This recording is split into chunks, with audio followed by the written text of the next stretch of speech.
right, we got another episode of PEBAheads here. We've got our buddy Frank here from Amsterdam, and I appreciate you being with us. You're not only the Amsterdam GM, but you're our stats lab guru that can kind of show us the different uh, things that stats lab can do and all the different screens and different uh, things that show, really dive into what the OOTP game doesn't show us. So looking forward to kind of diving in here with you. Yeah, it's fun to be here. Yeah, just you guys just heard Sean say my name is Frank, so that's actually the right pronunciation. It's not Frank, despite the way it's spelled. I am Dutch, which is why I wanted to be Amsterdam, and grew up mostly in the U.S., but that's why it's Frank and not Frank. And yeah, happy to talk about Stats Lab and whatever else comes up today. So No, that's great. I think we're good on the screen sharing thing, but are there any specific screens like after a sim that you look at first, like when you go into Stats Lab? yeah, I can kind of walk you guys through what I do when I get through a sim. So let me see if I can Okay. share that. Um, you gotta enable participant screen sharing. It Oh, looks okay. like that's Yep. Let's see here. so. And while you're doing that, some of the stuff related to that, there it goes. Um, some of the design of Stats Lab really is because I wrote it and this is how I like to use it. So, for example, after every sim, I come to the box scores page, which is where it takes you when you log in, and I always have hide results checked by default in my profile. And then when I come in here, I don't see anything right away. And if I want to, I can go to the box scores and the game logs directly from here and watch kind of things in replay if I want to do that without, having access to the game. Or if I just want to know what happened, then I'll uncheck hide results and it'll come right back up and show me everything. So here it's got my sim results for the sim. And the other thing I'll do sometimes if I'm interested is you can just switch the league and it'll automatically take you to your team in the minor leagues and you can see how they did too. So I'll often go through my minors that way as well. Um, but yeah, I'll go through here and I'll look at the scores and I'll see if there's any kind of notes on a particular game. Sometimes if somebody does something noteworthy, Stats Lab will throw a little note like somebody stole 4 bases in a game, or if there's a no hitter or something, it'll throw it up here. So I'll come here and check out how I did. And um, whenever I'm in contention, usually the next place I'm going to go is over to this playoff odds page, just because I'm always curious, did I make any ground up? It's got the standings as well on a separate standings page over here, but playoff odds has the standings too. So I just come in here and see, okay, where am I at? And I come down here and find I've lost ground to somebody. So um, here I'm a half game out again in the wild card because I can't beat any of the good teams. Um, that's where it's at. So um, so I'll do that. I'll come to the stats tab on this season module here. I'll come in there and that brings up the stats for all your players just over those games that played in the last sim. Some of these pages take a little bit of time to load, but I'll come in here and it's sorted alphabetically and I'll usually just quickly click on the ops column just to see who had the best sims for my team. So um, I'll do No, that and I can and see. that definitely saves you time rather than having to click in game and look at every single player what they did in the last 7 days or whatever. Like Yeah. this is all on one screen where you can look at what your team is doing. Yep. Yeah, and I don't know. I just am the kind of person who, when I get that email or that Slack notification that the sim has been run, and I wait to see that Stats Lab's been updated, and I come in here first. Just opening the game and downloading it there often takes more time. Or if I'm out and I got my phone on me, I can come in here and do it that way because I don't want to wait. So, and then I'll usually sort by ERA for the pitchers and do the same thing and just check them, see who did well. Um, Most of the time, the first thing I'm just looking at are these numbers at the bottom to see what was my team results, but I'll look at individual guys and be like, oh, how did, Harada do this game or Yamamoto do this sim? He had a lousy sim. So he's actually kind of been mercurial this year. He had kind of a lesser year than I thought he would. I think he's kind of one of the top catchers in the league, but um, he's doing fine. He's not playing bad. Just thought he'd be doing a little bit better. So I'll come in here, check out my team, and I like to check out the top performances for the sim as well. This is where you'll see things like no hitters from other teams show up and who all is doing well for the last sim. And you'll see Nop on here every sim, but other guys will cycle through here. It's kind of scroll down. You can see here Ortiz belted 3 home runs, so that gets called out, and that's why this game shows up probably. Oh, nice. Yeah. And this will typically show up games where somebody did something noteworthy or the game was close, or close to a no-hitter, like this 1-0 Aurora Palm Springs game shows up, or you've got this 19-inning game with Kalamazoo and Bakersfield. Just kind of things that hopefully people will find more interesting than just a run-of-the-mill 7-3 ball game. But I'll check who's been doing well. And then I always click on this preview as well. Okay, yeah, no, that's a good one to wanted to ask about. Yeah, so top perfs is past sim, what's been going on, and sim preview will kind of show you some of the more interesting matchups coming up in the next sim. It'll tell you streaks. So here you can see not just the fact that you guys have a couple of games, or you got 1 game left in your series with New Jersey, but you can see your season tally against them as well. They're 2-4 against you. So, and I'll usually kind of gloss over the Triple Crown contenders once my guys are out of it, unless somebody close. Yeah. But usually nobody's all that close. And I'll come down and check on the hot and cold list, just because I always think that's fun to look at as well. No, it adds that additional like layer of immersion into this game when you start looking at this level and you're looking at different things that would traditionally, if you're just looking at the file, would take you, you'd have to filter and do, have things set up in a certain way and have to readjust your filter every file post. This way, it's showing you high level, who are the top performers, what are they doing, what did they do the last sim, the past few sims. And it's just a different way to get immersed into this league and this game that traditionally other leagues don't have. Yeah, and it's one of these things that I built largely because I wanted it, and then I shared it out with folks prior to statslab back in the old days of OTB 6.5, and before then there was this thing called Cato Base that a guy named Jeff Cato had written, and it was very much kind of baseball reference like, and actually almost looked exactly like baseball reference for a while. But when I found out that they had a database dump out of the newer versions, I thought, well, shoot, we can do kind of more interesting things with that even than just doing basic files. So I thought that was pretty fun. And so there's a lot of interactivity in statslab too, which was stuff that was written for that. And one of the reasons that I got connected with PEBA was because John Rodriguez, our founder, had reached out and said, hey, can we be a beta tester for statslab? And so a lot of the stuff that's in statslab now are things that PEBA folks have asked for over the years. So that's kind of a cool little Yeah, bonus. and it's another like aspect of where if there's something you're looking for that people can reach out to you and say, hey, I'm looking for this type of thing. Is it possible? Like, Yeah.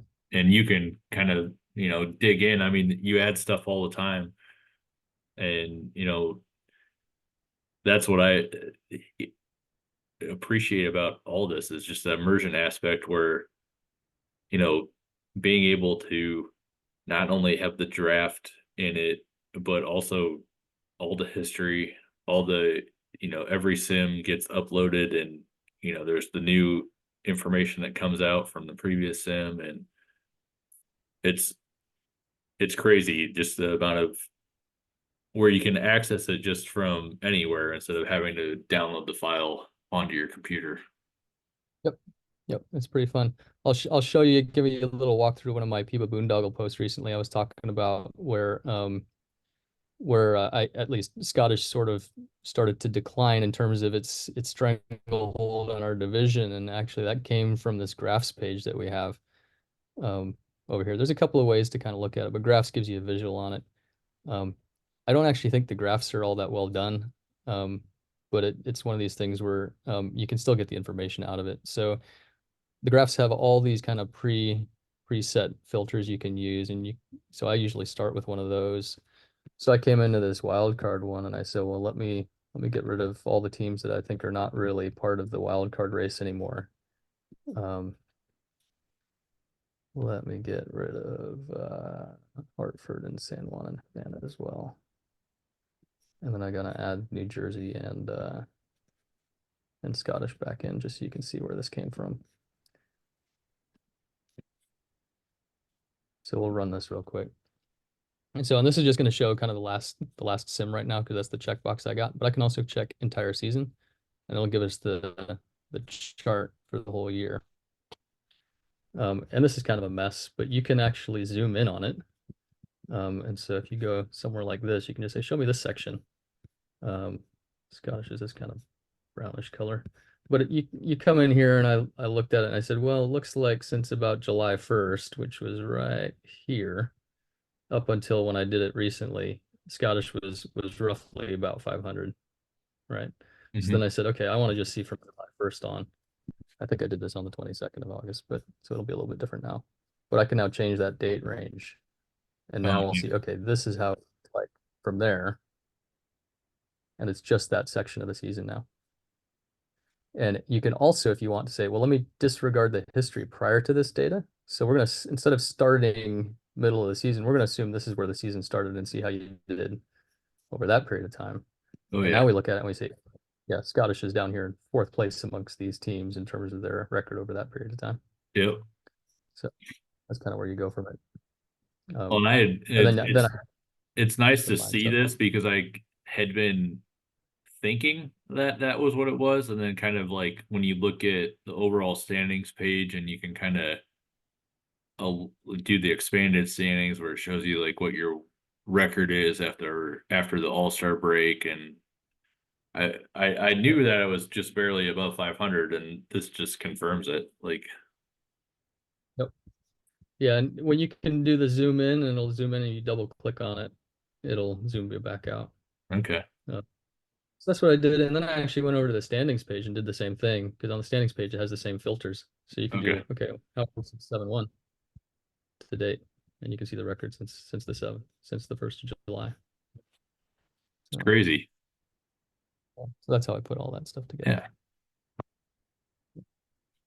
Yeah. Team stats is actually kind of similar. It's also kind of a season view. You can do this, and for one team, you can just be like, well, how are we doing through this date range? Let's take a look at Scottish.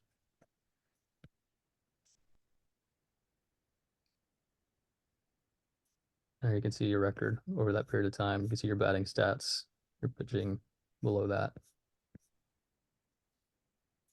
So you're 31 and 24 since then with 18 saves, 3.31 ERA. So that pitching doesn't look too bad. What was the hitting doing? No, what I've noticed is my hitting is the pitching is pretty consistent. It's the hitting that's all over the place. Yeah. So they kind of slowed down a bit. It looks like 681 ops. But you can see you're hitting against different opponents. You can see you're pitching against different opponents. This one's kind of a weird set of views down at the bottom, but they're kind of fun to look at too. So you can see how you're doing and per inning, how many runs you're scoring in each inning and all that stuff, and whether or not you win when you're ahead after 7 innings or not. You're 26-2 when leading after 7 over this period of time. Yeah, it's like, okay, just make sure you're leading. Yeah, 1 in 19. Yeah. So pretty much it looks like, at least for you guys, I mean, if you get a lead, we're winning. If we're not, we're losing. Yeah. So, yeah, whatever. That 9th inning one is very telling. It was like 0 and 23 or something. Oh yeah, well, obviously, if you're losing after the 9th inning, you're not gonna. Yeah, you're not gonna. Yeah. So once you hit the 8th inning, 21. Yeah. And whatever after it. Yeah. So, but you're doing great in extra innings. Yeah. So you only got 1 loss.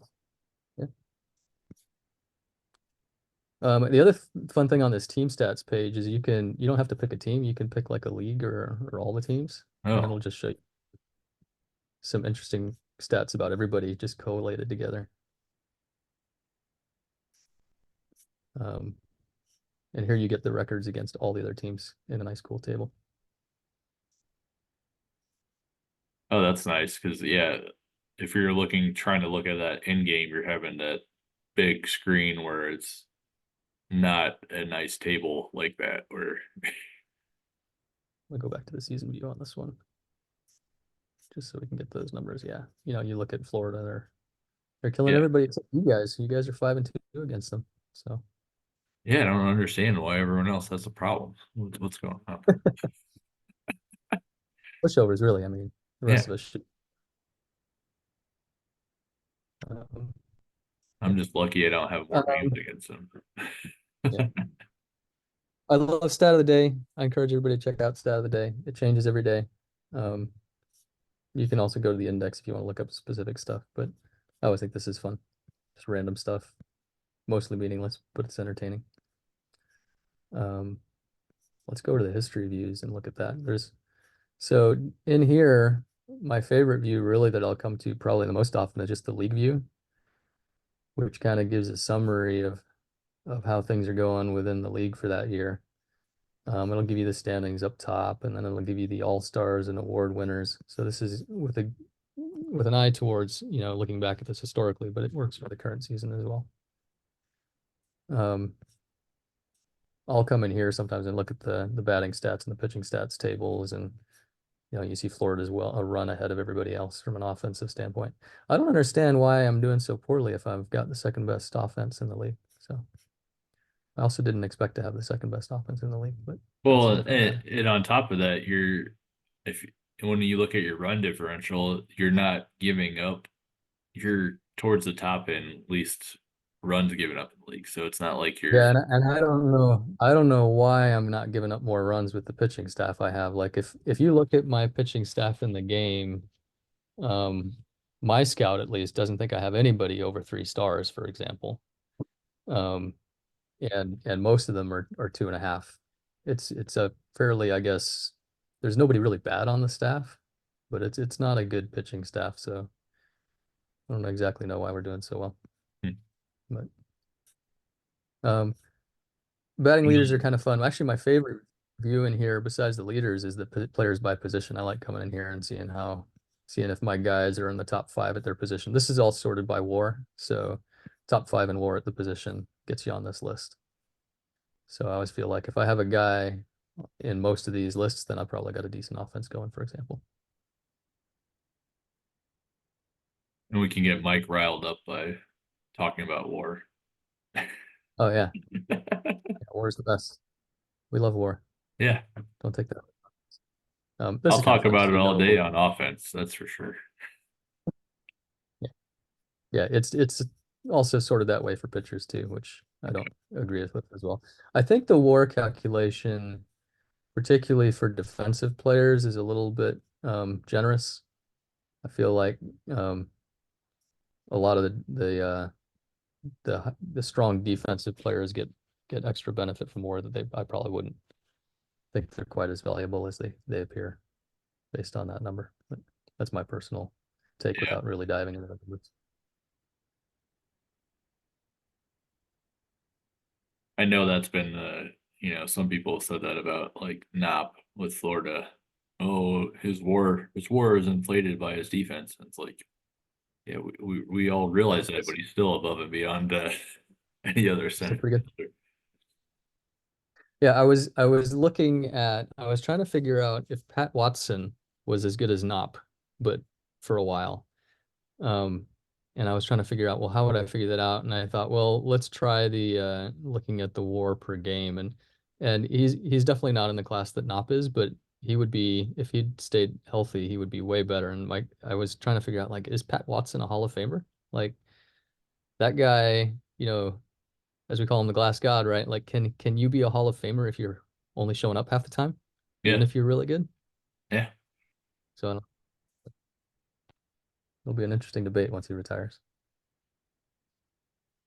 Yeah, I definitely What's think our the bar for Hall of Fame is probably higher than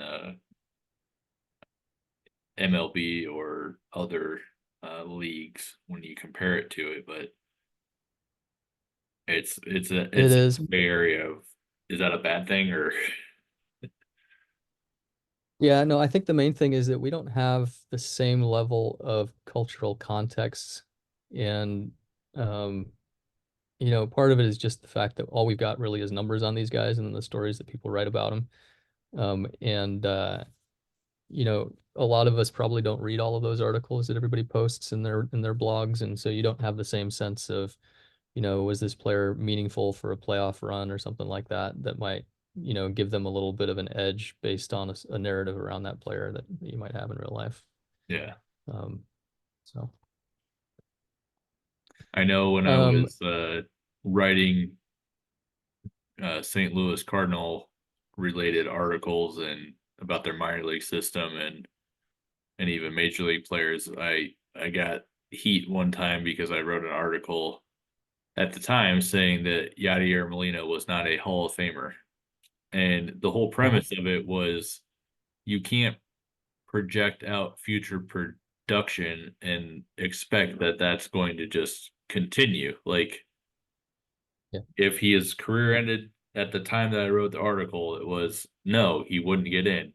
However, if he goes another 4 years at that production, then yeah, let's have the debate. Like, yeah, he's in. Like, Oh, and oh my gosh, it was just like there were guys that were on TV broadcasting for the Cardinals that would bring up that article and basically, how do people not say he's a Hall of Famer? How do they write this stuff? And it's just like you didn't read the dang thing because you can't yeah. guarantee future production. Yeah. My favorite player growing up was Don Mattingly, and his back gave out and he couldn't do it anymore. Right. He was on a Hall of Fame path and didn't make it. So, but The good thing with him is at least he had those career defining moments where everyone remembers, like yeah. they know who he is. Like, Yeah, I actually, he was my favorite player, but I didn't realize this until very recently. He's the only Yankee to have his number retired who never won a World Series. So, wow, just a little is fact. that's crazy. What else can I show you here? There's a ton of cool stuff underneath these drop downs, both for the league and the teams. Like you can come in here and look at award winners. You get to the draft history from here, which I think people have looked in the past.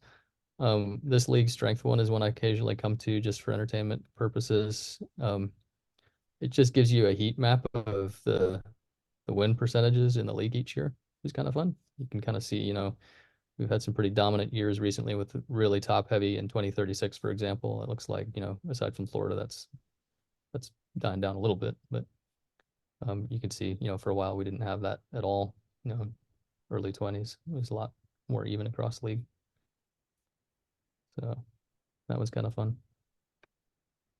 No, I think these are really important. Like when people start talking about parity in the league and rule changes or things that we can do to look at, you know, what historically this league has been and, how do you, at what point do you, it becomes a problem. And it's nice to see that, like, yeah, you're going to have the different teams, but, you can see where those ranges are. Yeah. Yeah. And you can see, historically in the SL, we used to have a huge problem with it. And I mean, I guess I'm generally fairly I don't get riled up about things very easily, right? So like the parity thing, I don't necessarily think it's great that we have a team like Florida that's that dominant. Um, I also kind of just shrug my shoulders and go, well, there's still enough chances for other people to get into the postseason. And yeah, Florida's going to win more often than not in the postseason. And I think they'll, any season right now, they've got to be the favorite. But I think there's a legitimate chance for a couple of other teams to knock them off in the playoffs, whether it's one of the IL postseason teams. Probably not mine, but I mean, you guys are 5-2 against them, so already that you guys can beat them in a 7-game series if it's at least possible. Yeah. Um, But I think, like West Virginia could, New Jersey probably could, if things fall right. So, but Well, I thank you for showing us the different screens and stats lab and different things to look at. I know we could probably spend hours on just yeah, going through this stuff, and don't think you're getting taken off that. We'll probably come back and do other episodes of digging into some of this stuff, but wanted to yeah, talk about your team, Amsterdam, the Lions, and just kind of dive in about so that the league can kind of get a little better taste on, you know, what you guys, your identity, what, kind of what we've done with some other teams here, just learning more about what you're doing and what your plans are and how you build and that sort of thing. yeah, sure. Um, let's see. Let's go. You want to go into the Yeah, let's do reports the or should first we go? question of just kind of, do you think you're a contender not only to win it all this year, but to make the playoffs? I mean, right now you're right on the edge of getting in. Do you think you'll be able to make it? Yeah. So when I look at the schedule left, my theory is I'm the least likely to make it of the playoff contenders. Um, I really don't know why my pitching has been as successful as it has this year. Like I've made a concerted effort to focus on not giving up walks. So we're pretty good at that, and my ballpark definitely helps. So I think I have some pitchers who may not do as well in a hitter's ballpark as they do in mine. But really, over the last several years, I've seen that I can have what looks like a mediocre pitcher have a decent season with my team. So I've made an effort to kind of focus on getting those kind of mid-tier starters into the lineup, into the rotation, and into the bullpen. Um, I really like having guys in my pen who have starter capability, just because I think that you look at the ratings for guys and you see a starter that's got kind of low stuff but high velocity, and you throw them in the pen, and that stuff plays better. Um, so I like to take guys who are failed starters who have high velocity and throw them in a pen, and they tend to do better there. Um, and so my bullpen, I think, is second in the IL right now in ERA, for example. Yeah. No, your bullpen's killing it. Yeah, second in the IL. Your FIP is fourth. So yeah, you're you're limiting those chances of those big Right. blow up innings. Yep.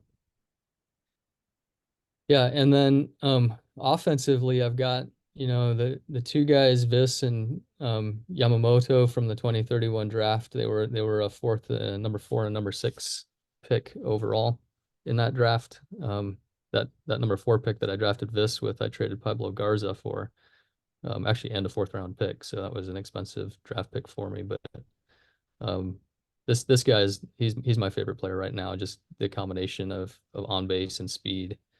I just love having him at the top of the lineup. He set the PEBA record with 121 stolen bases a few years back. He's not quite as successful anymore as he used to be, but he's still, getting on base over 40% of the time, which is great. I gotta ask, has how many times has Mike reached out to you about trading for this player? Not as often as you might think, actually. I think I probably shut him down pretty fast. I've had a few people ask here and there, but so yeah, I've got my two high on base guys at the top of the lineup. They're not going to hit a lot of home runs, but Vis and Yamamoto, they'll get on base 40% clip for each of them. And then you got Harada, who, really he's kind of fun. He was a draft pick in 2037 and had 2 stops in the minors and up in the majors the same year. So he had four Wow. different levels in one season. Because he just looked ready a lot sooner than I thought he would. Um, and he's been pretty good.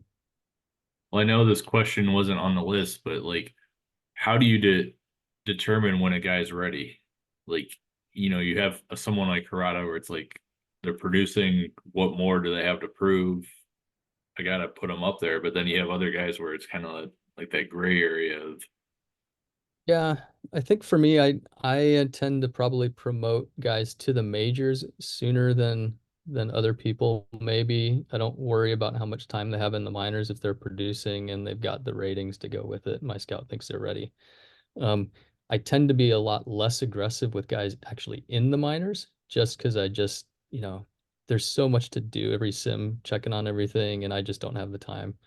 So I'll skip that out and I'll just kind of occasionally check on the minors for promotions and stuff like that. But for the top guys, I'll pay attention and get them up fast. And um, I also think because I'm on the edge of contention, any edge I can get to try to get myself into that wild card is something I want to do. So I don't want to sit around with guys that aren't producing at the level that I think I can replace them. So like this year, for example, last year I signed Luis Cedeno and Pedro Rodriguez as kind of older veterans who I thought could still produce some better than what I had. And I extended both of them for this year, and then Cedeno just started dropping off, and I saw Escamilla, my current first baseman out there, on in free agency, and I just said, forget it. I'm gonna eat the salary and dump Cedeno and get this guy, and he's been good. So because I'm on that edge, and I figure there's a wild card to be had, and I want to try to get in there and get that. Um, I'll do stuff like that probably more aggressively than a team who's actually rebuilding and try to curate these guys. But I don't think there's any secret sauce. I don't think you can necessarily say, for example, that promoting him at a certain time is the right time. Well, I would imagine based on that too, like with September call-ups, you're at the point where depending on your team situation, you're going to be more aggressive on, okay, is there a guy at AAA that can help me win now versus do I just leave him there? If I'm not in that situation or I'm competing for a playoff spot, you probably are a little apprehensive to call him up. But in your situation, it's like you're close. So if anybody's there to help out, Yeah. I'm guessing it's all hands on deck. Yeah, I just acquired Shane Willis off waivers from Arlington. Justin reached out and he was like, make sure you don't let his option vest because he's not worth it. So I appreciated that, Justin. But yeah, I mean, it's one of those things where I saw him as just a pinch runner, right? He's got speed and he can steal bases and um, an extra body. My minor leagues tend to be pretty good because I don't I don't know. I'm one of those guys who at least in Double A and Triple A will fill the team with veterans just to fill out the roster instead of wasting spaces on lousy players that are younger. Yep. I don't want a player that stinks over a player that's good. If neither of them have a chance to make my majors, it doesn't matter to me. I'm just going to put the player that's good so that the team plays better Yep. and my prospects don't get frustrated with a losing team. Oh, So, and that's a huge aspect of the game that most people don't even look at. Like looking at surrounding your top prospects with the winners. And I like that our league has the age restrictions on the lower minors because I've been in other leagues where you're dealing with teams that are putting 37-year-olds at rookie ball just because they have a personality trait or whatever that's desirable. And it's like, I get you're trying to fill personality traits, but you're also like putting a guy that, yeah, he's a 1 star, but he's a fully developed 1 star against half-star guys, and it's messing up my development. So I've always appreciated about that with your minors that you're trying to win, but you're also like putting your prospects in a spot where they can develop and win, or you're surrounded by those winners too. yeah, and at AAA, I really do because my team is usually like fringe playoff caliber. It's not just dominant at all the positions. I really do stock my AAA team with guys that I think if I have an injury, this guy's coming up, right? And that's usually going to be a cheap guy in his 30s who, has flamed out with some other teams that were better than mine, or some other team that just has a better guy in front of him, and I'll stick him in my minors, and if I bring him up as an injury replacement and I have to let him go because he doesn't want to go back to the minors, then I let him go. I don't care. Yeah. So, yeah.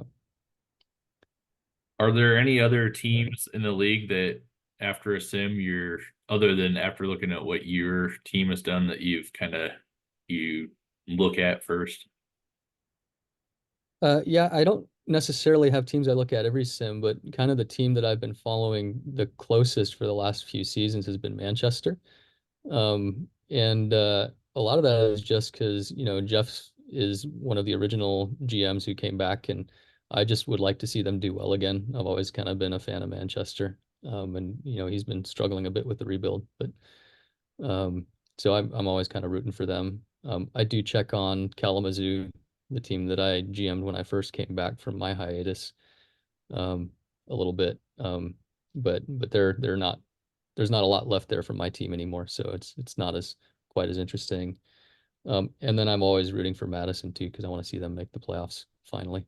So, It's but crazy how many people have ties some way or the other to Madison over the yep, years in this league. yep. So,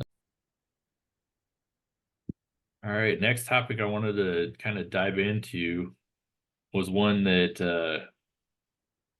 I would say controversial, but some people don't want to talk about it. And it's, would there be anything you would want to change with the current structure of PEBA or rules or just the way the league is run? oh, sure, I'd change everything, man. Um, no, so there's a I think there's a lot of things that can be tweaked. In general, I'm reasonably happy with the league. Like I said earlier, I don't get too worked up over stuff. I think the conversation we had about FA compensation recently is probably a good one to continue.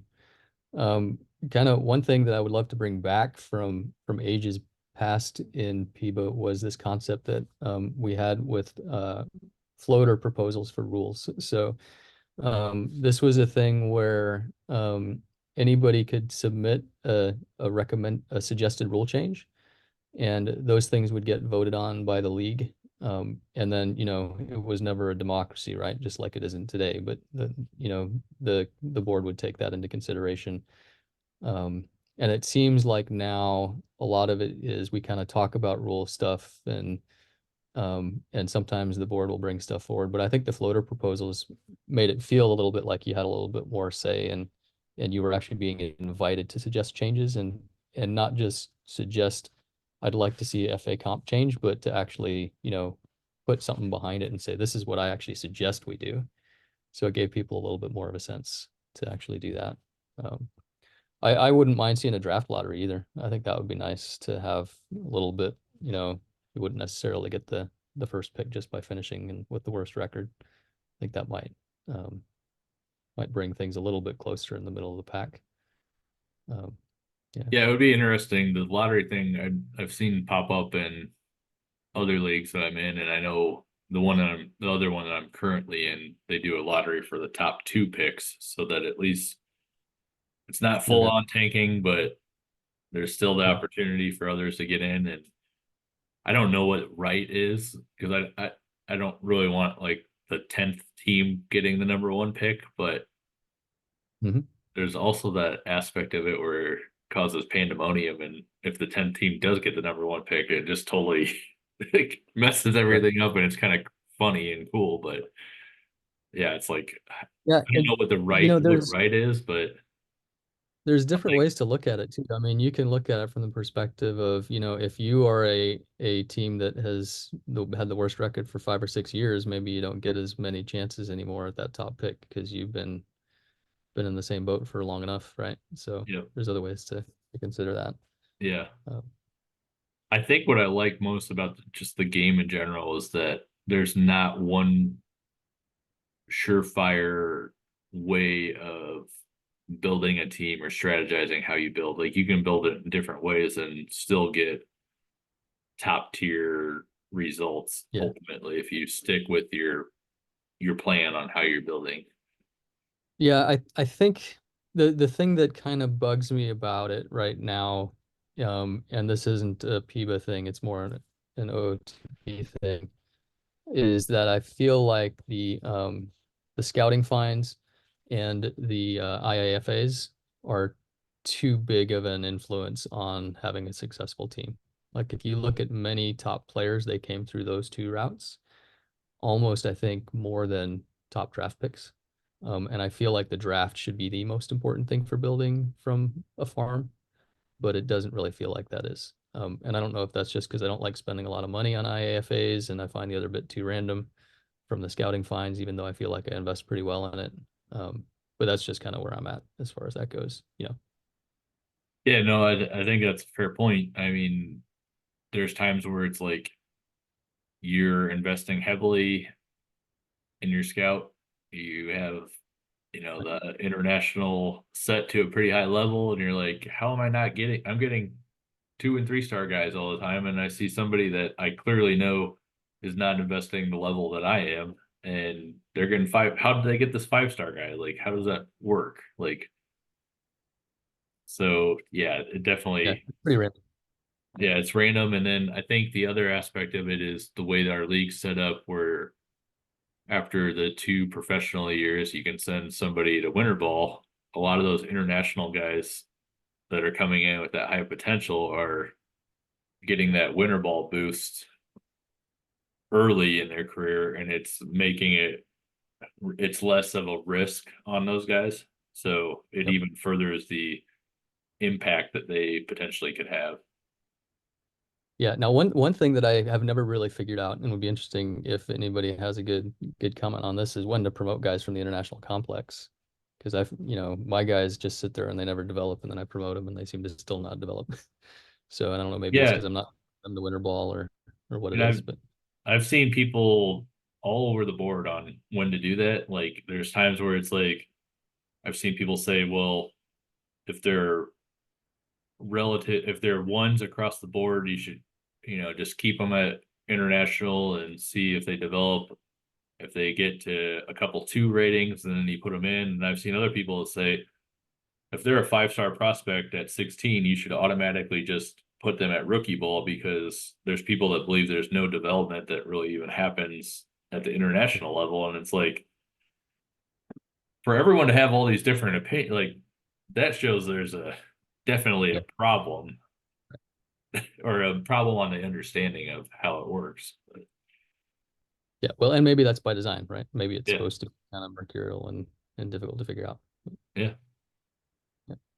Because there's definitely that, people talk about the fog of war, and keeping that aspect of it in the game, and there's definitely value to that. But I mean, I know I've run into it when you're doing trades, and it's like my scout says this player is this, and then the other person's like, well, my scout says that player sucks. So Well, so I'll go this far when we talk about proposals to change how the league works, and I've said it in the past, but I would be all for going stats or talent only and getting rid of the actual current ratings. I've played in leagues like that in the past, and it's always been a lot harder to tell who is actually ready and who isn't. So you see a lot more guys get promoted based on stats rather than their ratings.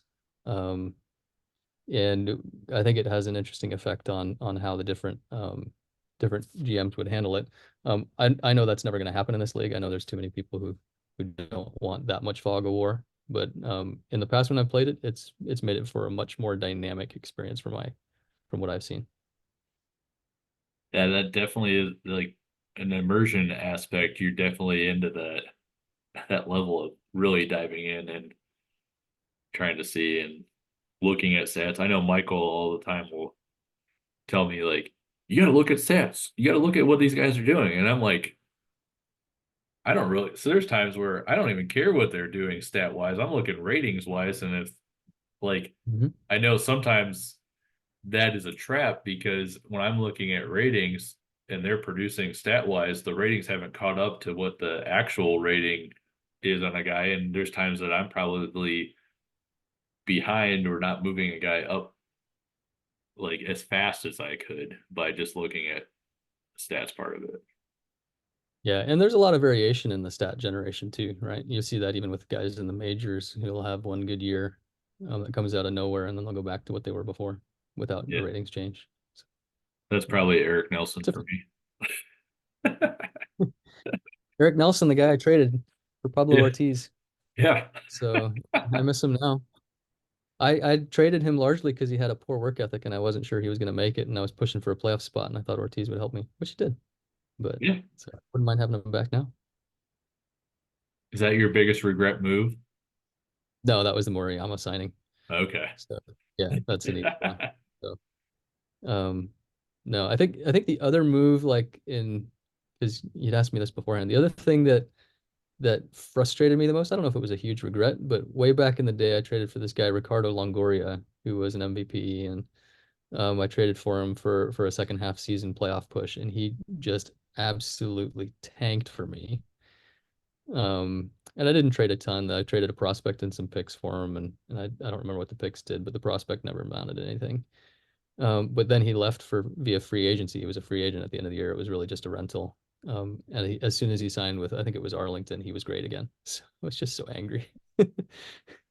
Well, I think that's Come like on. another point to bring up because there's times in like Slack where I'm guilty of it too, where it's like you feel like, oh, we're piling on one team or whatever. And it's like ultimately there's a lot of trades that we all make where it doesn't work out. It doesn't work out the way you want. Even you feel like both teams won here, but got what they needed when they do it, but then ultimately it doesn't work out. And sometimes there's, I think, the overemphasis on the focus on that the teams that are not getting the working outside of it, and it's like Yeah. there's a I lot think of that these. one was probably a lose-lose for both teams. Maybe the draft pick amounted to something, but I don't remember. Yeah. Let's see what else do we got. We already covered the stats lab portion. I think we kind of teetered in on this a little bit, but what would you say overall?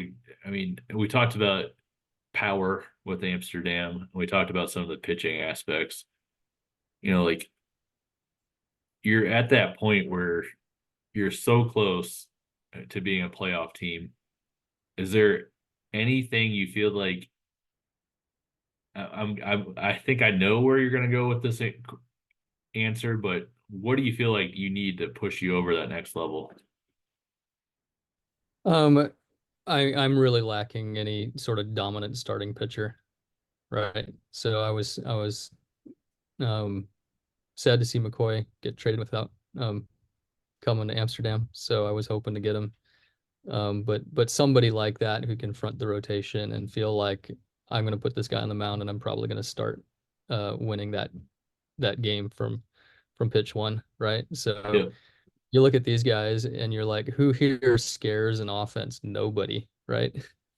Um, and and like I do great against poor teams this season, right? And I think it's just because these guys are all decent pitchers. They're just, if I give you these guys over and over again throughout the course of the year, they'll probably win enough games to get me good with the offense that I have supporting them. But Right. there's nothing here that frightens anybody. So, Do you feel like there's anything coming close, or is that something that you're focusing on, I guess, moving forward of just trying to acquire that? yeah, I don't really have anything in the minors in terms of high quality pitching, and part of that has been intentional. I've not been picking high enough in the draft to get what I thought were the clear-cut top starters, and the hitters that have been available at my top picks have typically been interesting enough to want to draft them um, over the pitchers that were available. I do have a couple of guys that might be somebody that with a little bit of lengthening out in winter ball could probably become starters. So Rob Rowlingson added a third pitch. He's in my bullpen right now. He's got a low stamina, but he added a third pitch just kind of randomly this year. I don't know who he's working Nice. with, pitching coach, I guess, but that was a nice surprise. Um, and then this other guy I just brought up for September is a guy named Kick Cools. And he's somebody who I like the pitch mix for. There's Rowlingson, yeah. He's got good stuff, decent movement. Yeah. He'd be all right if I can get him to throw enough innings to make a decent starter out of him. Yeah. So No, I mean, yeah, with that mix there, you got three solid pitches, two elite pitches. yeah, It would be interesting to see taking the leash off and seeing what he can do. yeah. I don't like the force stamina, so we'll Yeah. see what happens in spring training. And I mean, maybe he becomes like I know I've done it recently the past couple seasons, but teams are starting to use the stopper role more often, like extending a guy over one inning. And with the four, it's like it's in that gray area where you might be able to get 2 innings out of him on some of these. Yeah, or if I do what you did with Carl Ford, I think you made him a follower, Yep. an opener and a follower. So that's another option. I like to have my follower be of the opposite hand than my Yep. starter. And I don't have a lot of lefties right now. So um, just because that messes up the lineups a little bit for the other team, Yeah. create some better matches. Well, and people have I know Mike's asked me a couple of times, like, why do you have so many followers? And I'm like, it's not because I want to. It's just I'm trying to maximize what I have, and I that with the game and how they like choose your openers, you really have to have that opposite guy Yeah. to go with them. So I'm lucky that Ford is a lefty, so that I have all these righties that I can have as openers to kind of pair with that. Yeah, I mean, you can even use the same-handed guy if you think he's good and doesn't go very long. I think that's what the Rays did a while back. Yep. They would take a guy who they thought was dominant and have him face the top few guys in the order because those are good hitters. So Yep. you know that you're getting a good pitcher against the top guys on the other team's offense, and then you let your follower come in and take it from there. So I think one of my favorite quotes, managerial quotes of all time, was when Lou Piniella was managing the Rays, and the media was criticizing him on how he used bullpen guys, and he's like, "Well, fine, I'm just going to start the game with a closer the next time." And it's like, this is literally like what they're doing now. Like, that's what they're doing now. Yeah. but Yep. So it's funny because I think baseball is that one sport where, whether you want to call it advanced metrics or sabermetrics or whatever, we're looking at these things differently, but when you really dive down to it, there are people that were doing these things way before it was being widespread. Like I remember, yeah. I grew up as I'm a big Cardinals fan, and I remember seeing Dave Duncan walk into the dugout with like binders full of just all the matchups for the next team and how they would pitch people. And I'm like, that's exactly what's being done on an iPad now. It's just it was Yep. printed out and handwritten, and it's just a better and more efficient way of looking at the data now. And it's interesting to like when you see interviews with older managers and just coaches, how you hear them saying those things, but they'll be like, I'm against sabermetrics. It's like you literally were doing sabermetrics before it You're was actually called doing it. sabermetrics. Like, Yeah, no, I know I mean Ted Williams was shifted against a ton defensively, right? So yep, those things go back a long way. I think it's more when everybody starts doing it and people are like, "Oh, now it looks weird." yeah, That's not what we grew up with. Well, it kind of is actually. yeah, it is. And then you have the people that are like, oh, everyone's throwing 99 now, so you can't just hit it the opposite way. And it's like, well, I understand your point. However, like baseball's always adjusted against this stuff. Like you you gotta adjust as a hitter. You can't just keep doing the same things. The great ones will adjust. So it's kind of it's crazy. Even like Barry Bond, like you go like stuff that people were doing to Bonds, like it's crazy to look at some of the numbers that he had. And yeah, people will bring the steroid stuff up, but it's like, okay, let's not talk about that for a second and just look at like the way the dude was producing. Like there are people that all-time great Hall of Famer players that you take their whole entire career and subtract that out of what he did, and it's not even like half of what the production that he had. Yep. Yep. So, I'm not saying go have your kids get shot up with steroids or use creams. I think cream, yeah, it was steroid creams with him that he always was Yeah, I talking. think I definitely think there is an element of help that he got from that.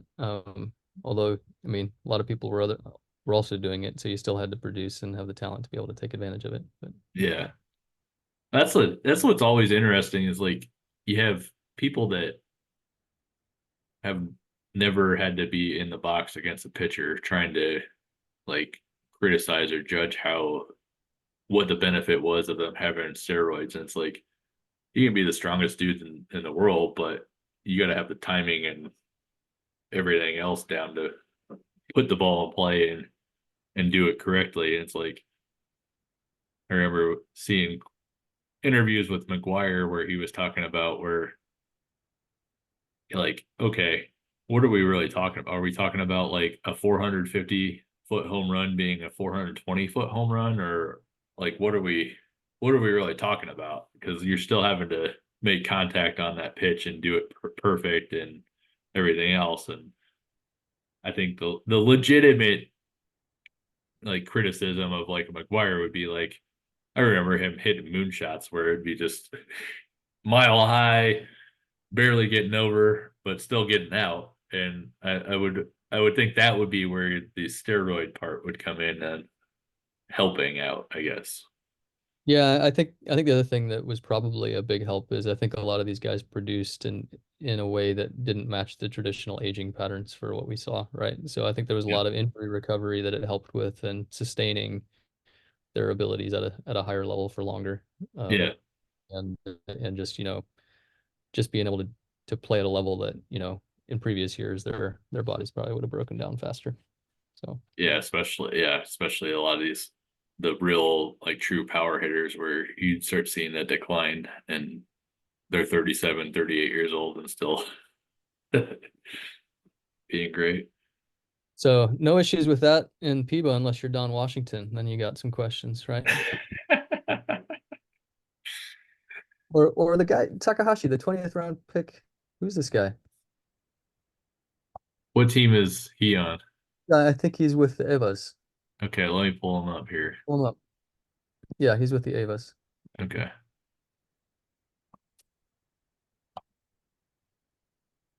Oh, I hit the wrong button. Here we go.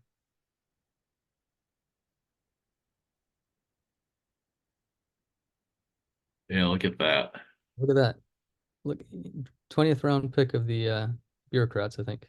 Yeah, So this is the guy I think people were asking about recently, who was the latest round draft pick to be significant.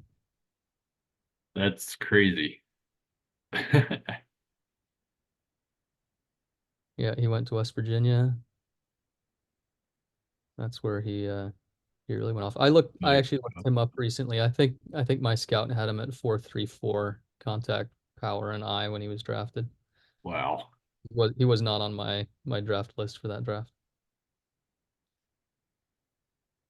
That's why I want to bring you back and we can dive into some of the stuff of just looking at all the cool different screens that we can see and different information. Because I know Michael was telling me, showed me like how you can look at just your team and how he was narrowing that stuff down. And it was like, wow, this is cool to Mhm. see just kind of who got those boosts and probably was, nothing that the person was doing. It was just the game choosing certain players. But Yeah, I guess he's our Mike Piazza, right? yeah, Sort of later. exactly.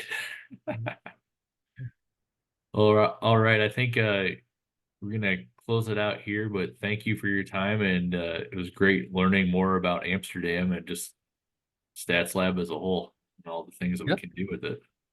yeah, it was So, fun. Thanks for having me. yeah, And we'll have you back on soon and pick your brain on all the fun stuff that we can check out on here. Good luck the rest of the way. yeah, thanks. I'm gonna need it. So I appreciate it. All right.